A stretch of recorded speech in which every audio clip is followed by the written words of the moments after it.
en La Clave. La actualidad desde distintos puntos de vista. Un espacio para la discusión bien informada.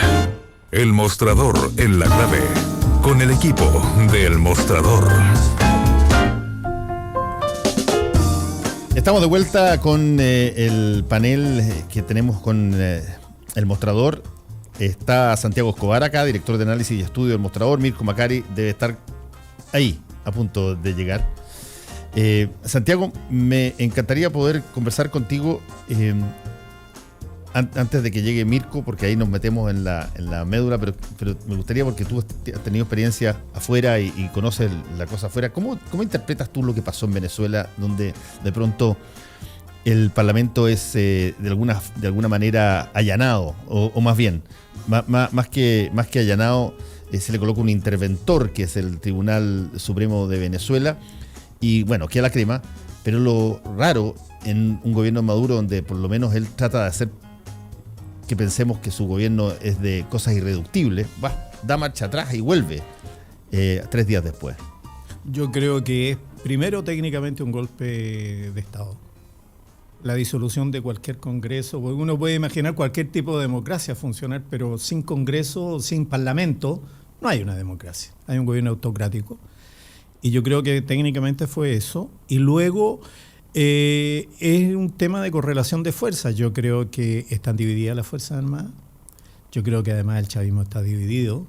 Y que la debilidad de Maduro, quien sigue controlando los elementos básicos del poder, en una maniobra que yo denomino hábil, retrocedió. Ahora lo que quiero decir es que en esos países, en Ecuador, por ejemplo, se produjo una situación muy similar cuando salió elegido Febres Cordero, un presidente conservador en los años 80, que bajo el pretexto de hacer respetar y hacer respetar la Constitución, lo que hizo fue rodear el Congreso e impedir su funcionamiento. Lo rodeó con fuerza, con tropas. Sí.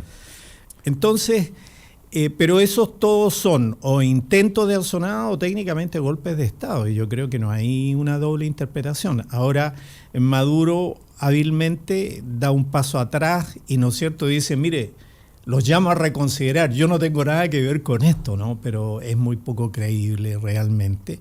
Ahora, la sensación que yo tengo de Venezuela es que se han extremado las situaciones y eso va a terminar mal, con violencia en algún momento, brotando para establecer un equilibrio, una cosa de tránsito hacia el término definitivo de la revolución bolivariana. Sí, hay que recordar que quien comanda las Fuerzas Armadas es Diosdado Cabello, que fue durante mucho tiempo considerado el delfín natural de Hugo Chávez. Que apareciera Maduro debe haber sido un golpe muy fuerte para Cabello, que controla un poder muy grande como las fuerzas militares de Venezuela, y yo no tengo tan claro que Diosdado Cabello, con todo el poder que genera detrás de su mando, esté alineado con Maduro, sino más bien al revés. Yo tengo la sensación de que él tentó agua, a ver si es que podía salirse con la suya Maduro con esta usurpación de facultades del Parlamento, y le rebotó. No creo que haya sido una consideración estratégica echarse atrás. Yo creo que fue más bien un acto de debilidad. Bueno, yo estoy de acuerdo contigo, es un acto de debilidad. Ahora, yo tengo la sensación además de que las cosas no están definidas desde el punto de vista de lo militar, fundamentalmente porque la Guardia Nacional tiene un poder muy grande, sí. Y equilibra desde el punto de vista de la movilización inmediata y dificulta, porque la Guardia Nacional tiene unidad de mando. Y ahí tiene despliegue rápido. El despliegue rápido, y esa era la fuerza militar del chavismo. Más que las Fuerzas Armadas, que son más lentas. Las Fuerzas Armadas que son más lentas, que cuesta más coordinarlas, donde hay, en fin, qué sé yo, una serie de elementos formales incluso que impiden ese acuerdo. Llegó Mirko. Mirko, bienvenido a tu panel. ¿Qué tal? ¿Cómo estás? ¿Qué tal? Estamos hablando de cómo se interpretaba un poquitito este retruque de Maduro en Venezuela, o del Tribunal Supremo usurpando funciones del Parlamento. si es que esta es una posición estratégica de Maduro o es una posición de debilidad porque no pudo hacer lo que quiso hacer, digamos. Cuesta saberlo, yo creo que es más bien lo segundo. Es evidente que hay un diseño en un sentido, y si después se retrocede, yo creo que es básicamente por la enorme presión internacional, como le pusimos nosotros. No tiene mucha fuerza. El problema del poder es un problema de fuerza, decía Lenin. Yo creo que lo mínimo que tienen que hacer estos gobiernos bolivarianos es tener un grado de análisis de manual del tema del poder. O sea, y evidentemente que lo que hay aquí es la falta de un liderazgo. O sea, cuando tú construyes un régimen basado en un caudillo y muere ese caudillo, el régimen va a la deriva. ¿Sí? Esto descansaba en el carisma de Chávez, en la habilidad de Chávez. Te podrá gustar o no, yo creo que esa es otra discusión. Y es evidente que todo este es un derrotero largo, y lo que te acusa este retroceso es mayor debilidad, ¿no? Porque este tipo de regímenes no tienen empacho en avanzar, en tomar cuotas de poder en la medida en que puedan hacerlo. Es muy raro que retrocedan, porque su lógica no es la de respetar una institucionalidad, no, es avanzar en control, sobre todo cuando tenía una sociedad tan polarizada, tan dividida. Ellos fundamentan su fuerza básicamente en el apoyo de sectores populares que han ido perdiendo. Yo creo que es cosa de tiempo de este año, ¿no? De que caiga el régimen de Maduro. Yo creo que ahí viene la pregunta periodística interesante. ¿De dónde va a venir eso? Sí, ahora, siempre que ocurren estas cosas, los gobiernos, en este caso el de Venezuela no fue una excepción, da explicaciones, justifica el por qué se hizo. Dice, no se disolvió la Asamblea Nacional, se utilizaron facultades que están incluidas dentro de la Constitución, y por lo tanto se puede dar una discusión sobre efectivamente qué fue lo que pasó. Yo concuerdo con Santiago en el sentido de que cuando un tribunal nominado toma o hace propia las facultades de una institución elegida por el Parlamento, elegida por el pueblo, se acerca bastante a lo que es una dictadura, si es que no es un golpe de Estado clásico. Pero aquí hay toda una serie de discusiones. Lo cierto es que si que hubiésemos dicho, si este era el escenario posible, que Maduro, que es bien chorito Maduro, pues Maduro trata de parecer bien chulo, un poco como era Chávez, digamos, retrocedió 3 días después. Yo tengo la impresión de que las cosas ahí, dentro del chavismo, que concuerdo con Santiago, están bastante más divididas de lo que parece, por lo menos a la luz pública. No hemos tenido noticias de Diosdado. Sí, eso es lo que habíamos hablado, eso de Diosdado Cabello. Esa es la pregunta. Sí, Diosdado Cabello. O sea, con el ejército. Mira, yo creo sí que hay una tendencia a alivianar, digamos, el análisis en el caso de Venezuela, hablando de los vínculos del narcoestado y los vínculos el chavismo con el narcotráfico. Yo creo que ese es un desvío que puede ocurrir en cualquier parte, generarse esos vínculos. La anomia institucional en que vive Venezuela, el que llegue el crimen organizado, la trata de armas o el tráfico de armas, cualquier otra cosa, es normal. Pero el gran negocio de Venezuela sigue siendo el petróleo, y el Estado sigue siendo muy rico. Lo que pasa es que hay una pérdida ahí de riqueza y un aprovechamiento, yo diría, tremendamente corporativo del Estado, y hace que no hay un principio de orden establecido claro, nítido. O sea, la oposición no ha sido capaz de generar un sentido estratégico de orden, y entonces sin pronunciamiento de una fuerza capaz de mantenerse, hacerse autonómica respecto a los actores políticos, de imponer un sentido de orden. Y eso va a venir, yo creo, por el lado de las Fuerzas Armadas, inevitablemente, resueltos los problemas. Ahora, como creo que están divididas, puede que la solución sea cruenta. No hay que olvidarse que el levantamiento de Chávez, además, no fue una cosa simple. Fue bastante complejo, luego de una zona muy grande de carácter popular y que determinó esto.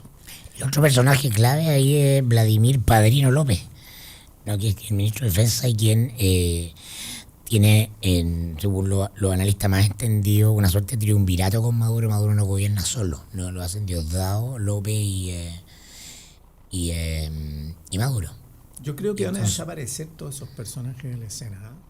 Yo de verdad creo que la cosa se va a ir a un yo blanco creo y negro, que está muy anómica, y entonces no emergen los verdaderos poderes, y lo que ocurre en estas situaciones es que se generan intermediarios de poder. O sea, los ministros de defensa nunca terminan encabezando nada en ninguna parte. Yo de verdad que he seguido con mucha atención los procesos de Fuerzas Armadas.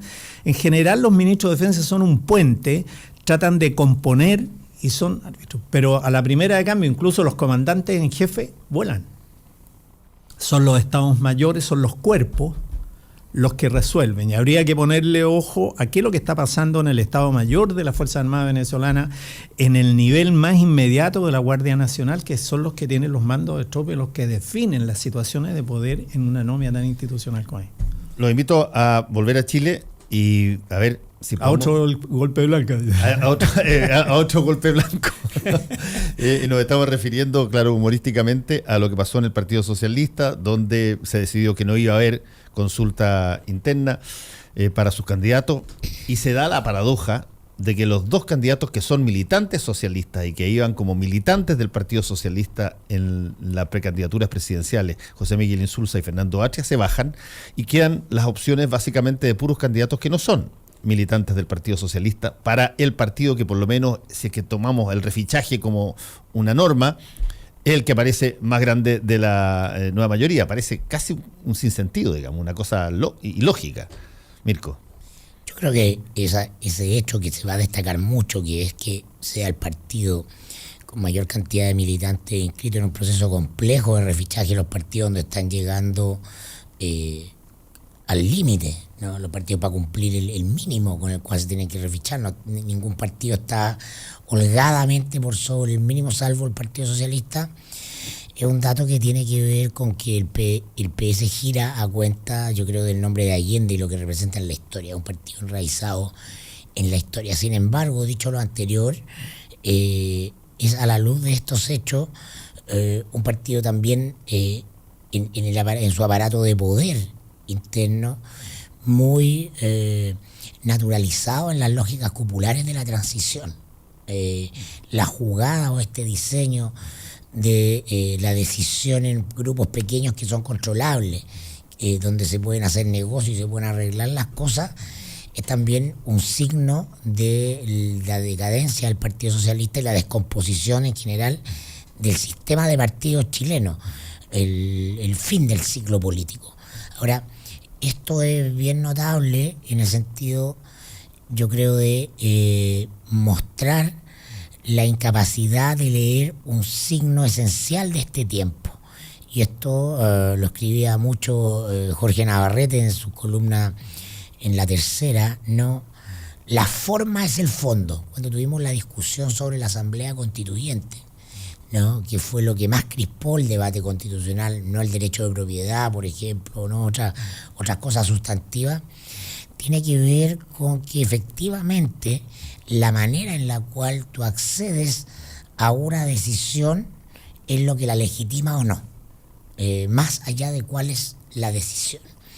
Y aquí está, a mi juicio, el principal indicador de la falta de radar de la dirigencia socialista, que tiene una pulsión, yo te diría, construida básicamente al alero de lo que fue la conducción de Camilo Escalona, ¿no? De el uso de la huasca, ¿no? La fuerza. Y esto tiene que ver la reprimenda que vuelve, que te hace volver al causa, dice. La que el Chavo, claro, fue militante, podría contarlo mejor, también lo explica muy bien Edison Ortiz. Esto tiene que ver con la experiencia de la Unidad Popular, con que fue un partido profundamente desordenado, como ha sido siempre, durante la Unidad Popular. Y entonces hay un grupo que emerge ahí de la Juventud Socialista, que es este grupo de Carlos Lorca, de Camilo Escalona, de Michelle Bachelet, que mira, ¿no?, como modelo, producto de la experiencia de la UP, del partido durante la UP, al PC, ¿no? Es decir, la añoranza de tener un partido organizado de manera estalinista, donde el centralismo democrático se corta arriba y para abajo todo obedece. Y se acaba la chacra. Cuando nosotros hablamos en el mostrador del Partido del Orden, hablamos en general de una suerte de leninismo. Un etos generacional de gente de distintos partidos, pero cuyo temor principal es el desborde. Es decir, la asamblea, lo que no se controla, ¿no? En esa generación partieron en el colegio arreglando elecciones. Es decir, lo que no puede ocurrir es la incertidumbre de no saber qué va a pasar y no controlarlo. En este caso yo creo que hay mucho de eso todavía viviendo dentro del Partido Socialista y muy por el contrario de los que creen que este es el principio de la solución, yo creo que es la profundización del problema.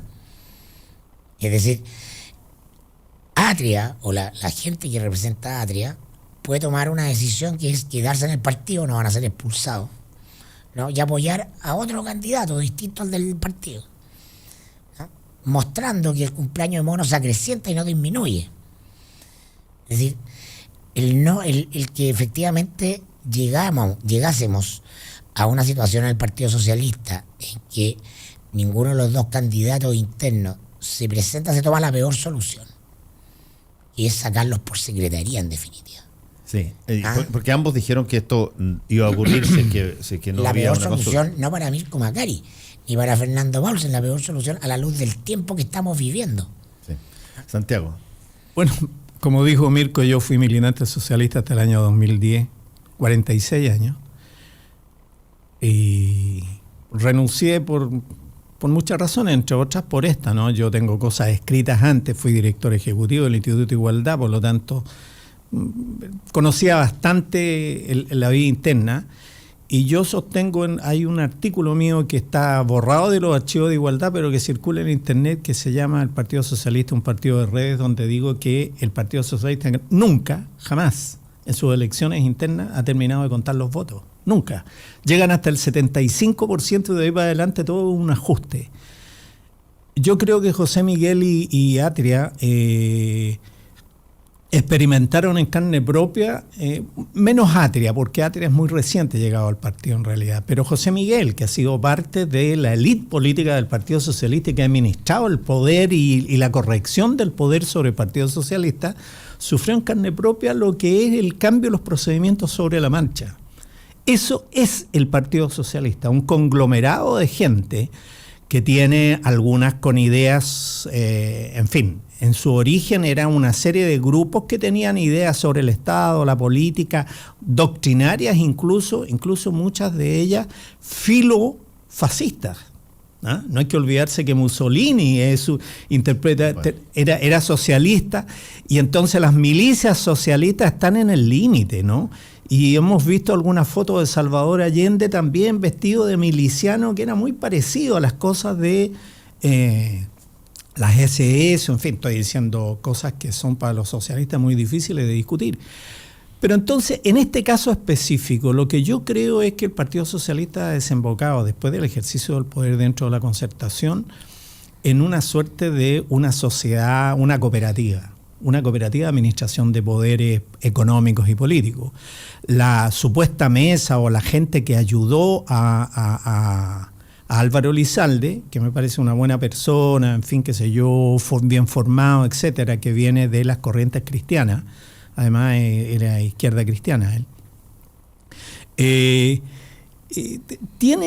Son gente que de verdad son acarreadores de votos, son bolsones de votos. Yo lo dije aquí en un programa anterior, no tengo la certeza de que si auditáramos la cantidad de inscritos, que son en su mayoría nuevos inscritos en el Partido Socialista, no saldríamos con un bolsón de votos, por ejemplo, enorme en la municipalidad de San Ramón, donde está Miguel Ángel Aguilera, que es un dirigente reconocido, que es el alcalde actualmente, pero reconocido de malas prácticas administrativas y políticas dentro del Partido Socialista, quien por cierto siempre apoyó a José Miguel, por eso yo pensaba que José Miguel a José Miguel Insulza, estaba muy seguro.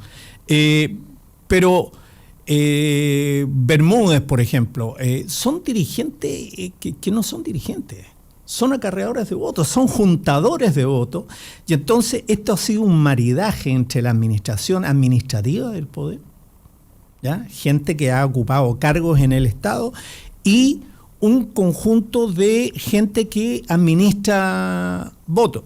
Y yo comparto que yo creo que es muy acertado lo que dice Mirko sobre el estilo Escalona. El estilo Escalona terminó con algo que era tradicional, que era la discusión o el debate o el atender a las bases. No hay que olvidarse que la presidencia de Salvador Allende, la candidatura de Salvador Allende, fue producto de una rebelión de las bases contra la dirección del partido. En el Comité Central ganaba Aniceto Rodríguez como candidato. Sí, Aniceto Rodríguez. Y en cambio, Allende montó una presión desde los regionales, 25 regionales, en esa época habían direcciones regionales, le pidieron al Comité Central que votara el candidato, ¿no es cierto?, que se eligiera el candidato mediante, y que se votara por Allende, manifestaron su apoyo por Allende. Entonces, sin apoyo, el resultado final de esa elección en el Comité Central fue 13 o 12 votos a favor y no sé cuántas abstenciones, pero eran 13 o 14 abstenciones. O sea, tenía el Comité Central, la directiva tenía mayoría. Ahora, la directiva en el Partido Socialista siempre ha sido un proceso de negociación, siempre, por los grupos. Pero mira, déjame ponerte un ejemplo, Santiago, para ratificar eso. Yo fui redactor político de la revista Análisis muchos años.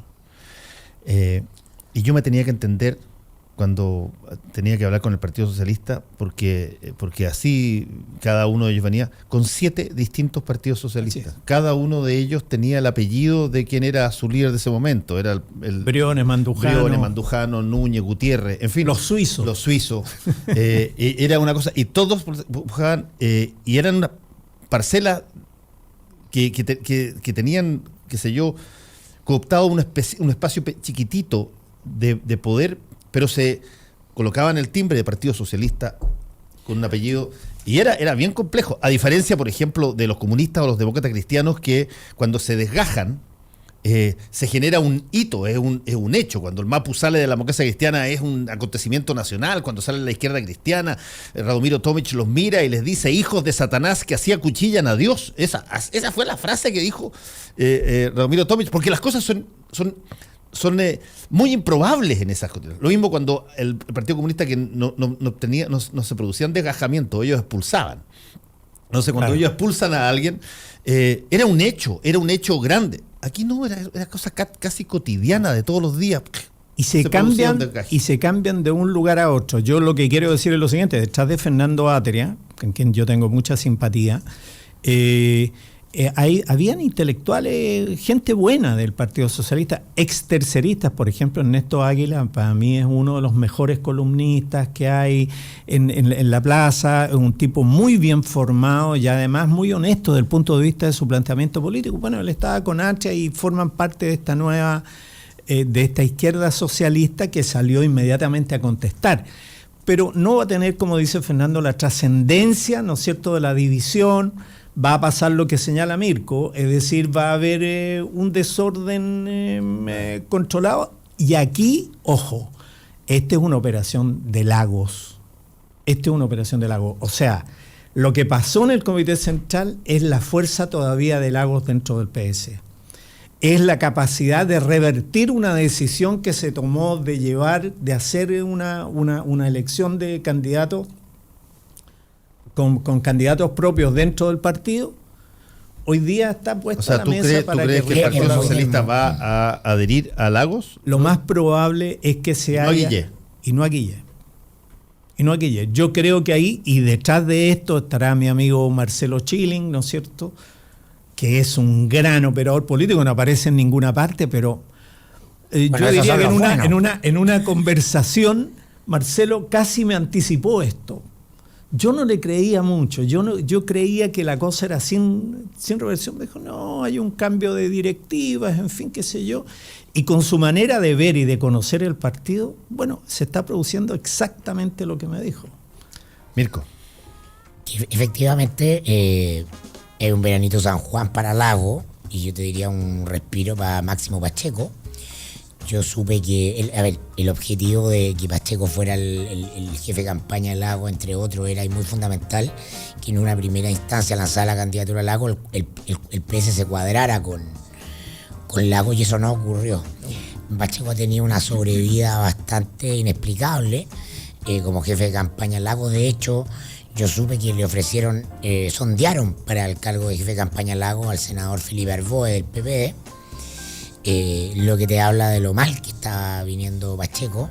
Si efectivamente la operación laguista funciona y el próximo Comité Central programa Lago, resucita a Pacheco también, ¿no? Quien está bastante mal.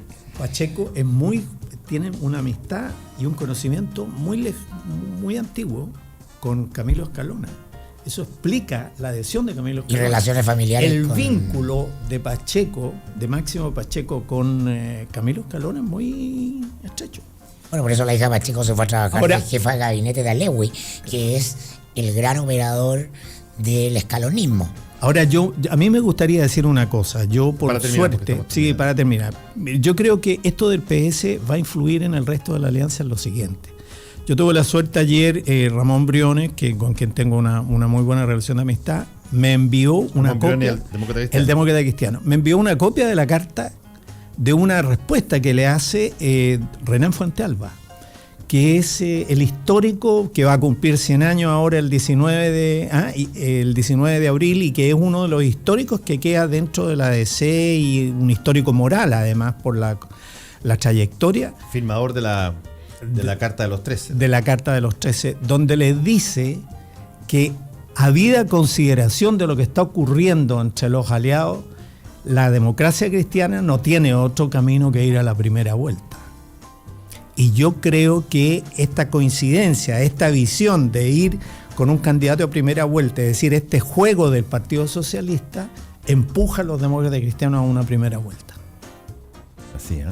Yo eso es lo que creo que está en estos momentos. Yo no sé lo que va a pasar, no creo que no podría aseverarte que el Comité Central va a proclamar a Lago con la seguridad que lo hace Chaco, que es un conocedor profundo del partido. Lo que sí sé es que el escenario efectivamente cambia. Como dato, hoy día la CADEM muestra que Beatriz Sánchez alcanza en intención de voto a Ricardo Lago, sin nunca haber emitido ningún pronunciamiento. La vea, ojo. Bueno, hoy día hay una proclamación de ella en Plaza Italia por parte de... Hoy día, claro, hoy día se lanza a hablar. Hoy día se lanza a hablar. Muchas gracias a Mirko Macari y a Santiago Escobar en este panel del Mostrador y la Clave. Gracias. Gracias, Fernando. Gracias, Fernando.